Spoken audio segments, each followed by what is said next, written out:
Buenísimas, buenísimas, buenísimas. Va a salir el sol. Buenísimas. Me encanta estar aquí, me encanta estar aquí. Mi Cristo interior salió y bendice a tu Cristo interior. ¿Tú qué vas a conectarte hoy o cualquier día? Hoy es jueves 16 de agosto.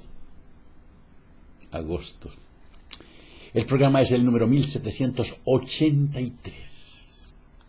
Que el espíritu de sabiduría descienda sobre nosotros todos y nos ilumine a mí para decir lo que debo decir, a ustedes para comprenderlo.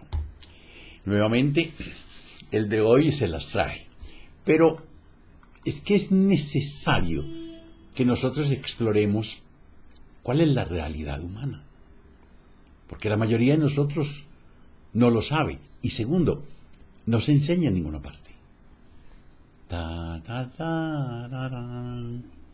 ¿Cuál es la realidad oculta del hombre? Escuchen esto. El individuo dice yo. Cuando las personas hablan con el yo adelante, se llama yoísmo, egocentrismo. ¿Qué está diciendo el hombre? Está diciendo, yo soy varón, yo soy colombiano, yo soy papá, padre de familia, tengo un empleo en una fábrica, yo soy jefe, vivo en un barrio, el número 7. Eso es lo que está diciendo. También está diciendo, yo soy activo, dinámico, tolerante, trabajador, amante de los animales, pacifista, bebedor de té, cocinero por afición. Para enjuiciar cada una de estas características, precedió en su momento una decisión. Se optó entre dos posibilidades, se integró un polo de la identidad y se descartó el otro. Así, la identidad, soy activo y trabajador, excluye automáticamente, soy un vago o un muerto de hambre. ¿Se dan cuenta? Eso es la dualidad entre bueno y malo, entre rojo, entre negro y blanco. De una identificación suelen derivarse rápidamente también valores. En la vida hay que ser activo y trabajador. Claro, y es lo que la gente busca. Si el papá es trabajador o no es trabajador, la gente lo busca. Por más que esta opinión se sustente con argumentos y teorías, esta valoración no pasa de ser subjetiva. Por lo tanto, cada identificación que se basa en una decisión descarta la correspondiente del otro polo. Ahora bien, todo lo que nosotros no queremos ser, lo que no queremos admitir en nuestra identidad forma nuestro negativo, nuestra sombra, porque el repudio de la mitad de las posibilidades no las hace desaparecer, sino que solo las destierra de la identificación o de la conciencia. De otro lado, mucha gente se disfraza y se peina o se maquilla o se viste o se da la barba, en fin. ¿Por qué? Pero acuérdense de algo, uno no es como se ve al espejo. Uno es como lo ven. Así que si esta camisa, tú tienes dudas de que esta camisa, pregúntale a 3 personas, a 2, 3, ¿te gusta esta camisa? ¿Cómo se me ve? Y toma nota de 1, 2, 3 aprobaciones, 2 aprobaciones, una negación. Y decides. El no ha quitado de nuestra vista un polo, pero no lo ha eliminado.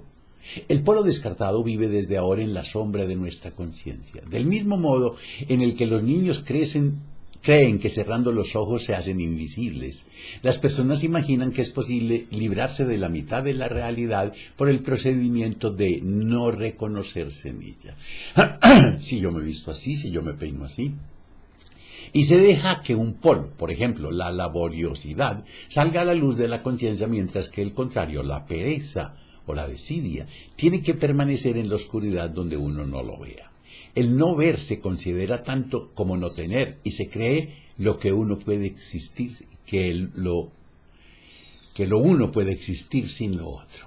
Recuerden, no somos como nos vemos, somos como nos ven. Por eso hay que tener los zapatos bien lustrados, el pantalón aplanchado, la camisa. Porque hay gente que tiene barba, hay gente que no. Yo no creo que me dejaré barba, no creo. Llamamos sombra, según Jung, a la suma de todas las facetas de la realidad que el individuo no reconoce y no quiere reconocer en sí, y que por consiguiente descarta. La sombra es el mayor enemigo del ser humano. La tiene y no sabe que la tiene ni la conoce, pero los demás la ven. La sombra hace que todos los propósitos y los afanes del ser humano la reporten en última instancia lo contrario de lo que él perseguía.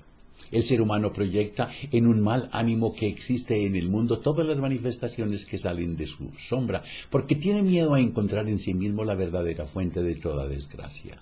Todo lo que el ser humano rechaza pasa a su sombra, que se le suma de todo lo que él no es la suma de todo lo que él no quiere.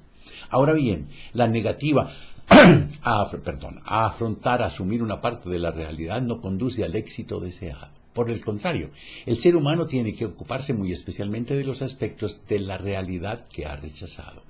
Esto suele suceder a través de la proyección, ya que cuando uno rechaza en su interior un principio determinado, cada vez que lo encuentre en el mundo exterior desencadenará en él una reacción de angustia y repudio. Es lo que hace un par de semanas llamábamos el cuerpo del dolor. Proyección significa que con la mitad de todos los principios fabricamos un exterior, puesto que no los queremos en nuestro interior. Al principio decíamos que el yo es responsable de la separación del individuo de la suma de todo el ser. El yo determina un tú que es considerado como lo externo. Ahora bien, si la sombra está formada por todos los principios que el yo no ha querido asumir, resulta que la sombra y el exterior son idénticos. Nosotros rechazamos en otros lo que en nosotros es mucho más grande.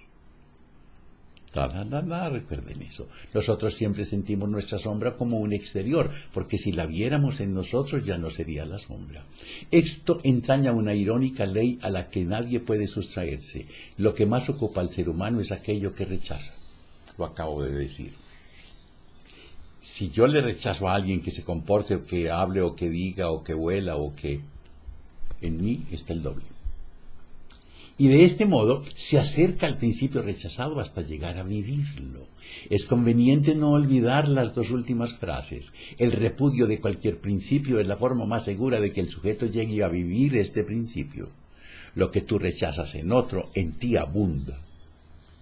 Según esta ley, los niños siempre acaban por adquirir las formas de comportamiento que han odiado en sus padres. Los pacifistas se hacen militantes, es decir, agresivos. Los moralistas disolutos y los apóstoles de la salud enfermos crónicos. No se debe pasar por alto que rechazo y lucha significan entrega y obsesión. Igualmente, el evitar en forma estricta un aspecto de la realidad indica que el individuo tiene un problema con él. Los campos interesantes e importantes para un ser humano son aquellos que él combate y repudia, porque los echa de menos en su conciencia y le hacen incompleto. A un ser humano solo pueden molestarle los principios del exterior que no ha asumido.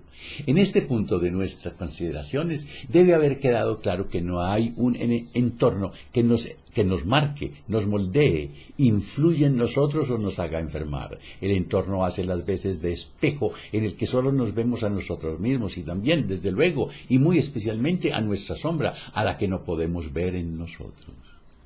Del mismo modo que de nuestro propio cuerpo no podemos ver más que una parte, pues hay zonas que no podemos ver, los ojos, la cara. Los ojos no se ven a sí mismos.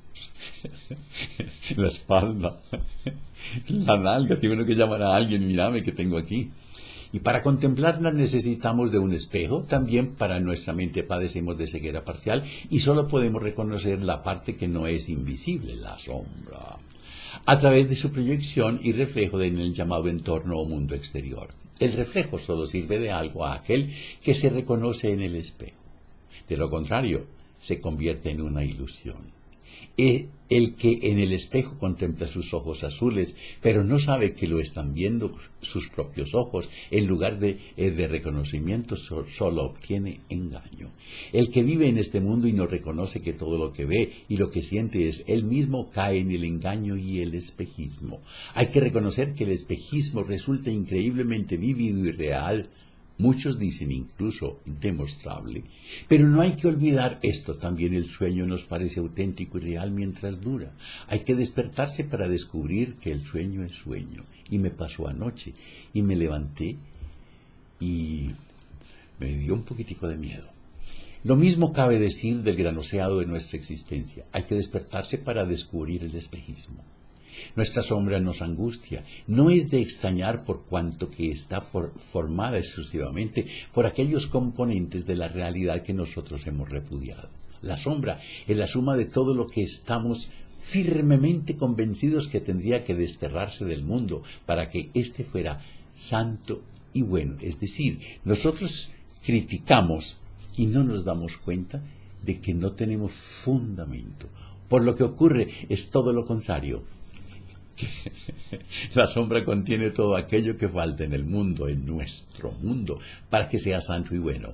La sombra nos hace enfermar, es decir, nos hace incompletos. Para estar completo nos falta todo lo que hay en ella. La sombra produce la enfermedad y el encararse con la sombra cura. Esta es la clave para la comprensión de la enfermedad y de la curación. Por eso es interesante que cada noche antes de dormirte tú hagas un perdón. Me perdono, me amo, me perdono, me amo. Es muy conveniente que tú inhales y luego exhales lentamente antes de dormirte. Un síntoma siempre es una parte de la sombra que se ha introducido en la materia. Por el síntoma se manifiesta aquello que le falta al ser humano. Si una persona se niega a asumir conscientemente un principio, este principio se introduce en el cuerpo y se manifiesta en forma de síntoma. Entonces el individuo no tiene más remedio que asumir el principio rechazado.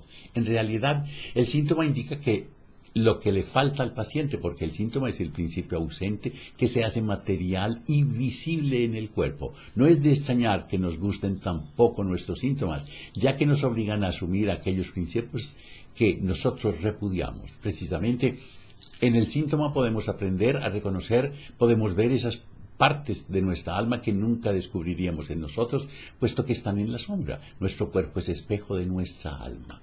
La sombra hace al ser humano ser un simulador, un artista.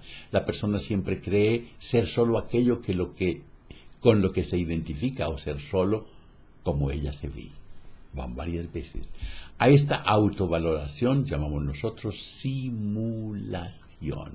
El conocimiento del propio ser no significa descubrir el yo, pues el ser lo abarca todo, mientras que el yo, con su inhibición, constantemente impide el conocimiento de todo el ser. Porque la enfermedad nos hace sinceros. En el síntoma de la enfermedad tenemos claro y palpable que aquello que nuestra mente trataba de desterrar y esconder se hace presente. La mayoría de la gente tiene dificultades para hablar de sus problemas más íntimos de forma franca y espontánea. Difícil que es, difícil. Los síntomas, por el contrario, los explicamos con todo detalle a la menor ocasión. Desde luego, es imposible descubrir con detalle la propia personalidad. La enfermedad hace sincera a la gente y descubre implacablemente el fondo del alma que se mantenía escondido. La sinceridad lo hace simpático, porque en la enfermedad se es auténtico. La enfermedad deshace todos los sesgos y restituye al ser humano al centro de equilibrio. Y esas horas que se pasan en un hospital, en una cama que no lo dejan a uno levantar ni para hacer pipí, ¡wow! El discernimiento necesita de la polaridad y ésta, a su vez, constantemente impone en el ser humano la obligación de decidir. Cada decisión divide la polaridad en parte aceptada y polo rechazado. La parte aceptada se traduce en la conducta y es asumida conscientemente. El polo rechazado pasa a la sombra y reclama nuestra atención, presentándosenos aparentemente procedente del exterior. El síntoma es una creación somática de lo que nos falta en la conciencia. El síntoma, al hacer aflorar elementos reprimidos, hace sinceros a los seres humanos. Tururú. Léanlo, mírenme, escúchenme, cierren los ojos cuando yo hablo. Cuando te abrazas, cuando te quieres, cuando te amas, la vida te abraza, la vida te quiere, la vida te ama. Mañana será viernes, me dijeron, sí, si el sol se acuesta hoy y mañana se levanta en viernes. Será el viernes cultural. Que la prosperidad, la armonía, la salud, la sabiduría y el amor sean con ustedes y sus familias, conmigo y mi familia. Si tienes un momento de rabia, de desilusión, de tristeza, te sientes pobre, enfermo, tienes celos, miedo, Invoca al espíritu de sabiduría, pídele que descienda sobre ti y te ilumine, y tú cuéntale. Y si en tu relato hayas algo mal puesto en tu corazón con alguien, perdona a ese alguien, ámalo, agradece, olvida. Y si es contigo, perdónate, ámate, agradece y duérmete. Y no se les olvide reír, pero por nada, nada, nada del mundo. Hasta mañana.